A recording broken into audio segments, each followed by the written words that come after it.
கெட்ட ராணிய தேவன் என்ன செய்யறாரு, இன்னைக்கு இப்போ வந்து கொல்லணும்னு முடிவு பண்ணிட்டார்.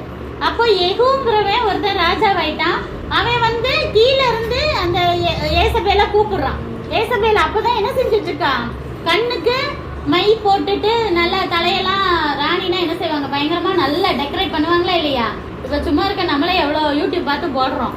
அவங்களாம் என்ன செஞ்சிருப்பாங்க, விதவிதமா டெய்லியும் ஆட்களை வச்சு சீவ சொல்லியிருப்பாங்களே, அது மாதிரி நல்ல ராணி அழகா தலையெல்லாம் பயங்கரமா டெக்கரேட் பண்ணிட்டு அவ எட்டி பாக்குறா.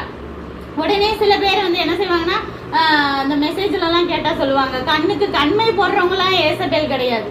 இது ஸ்பிரிச்சுவலா வந்துட்டு அவ எவ்வளவு மோசமா இருந்தா, அது போல யாரு வந்து கெட்டவங்களா இருந்துட்டு வெளியே நல்லவங்கள போல நடிக்கிறாங்க இல்லையா, அவங்களுக்குள்ளதான் அந்த ஏசபேல் ஆவி இருக்கும். சரியா? உடனே சில பேர் வந்து கண்ணுக்கு மை போடுறவங்க, லிப்ஸ்டிக் போடுறவங்க எல்லாம் வந்துட்டு கெட்டவங்க அப்படியெல்லாம் பைபிள்ல வந்துட்டு சொல்லல. அப்படி பார்த்தா எஸ்தர் ராணி கூட தான் கண்மை லிப்ஸ்டிக் இதெல்லாம் போட்டிருப்பாங்க.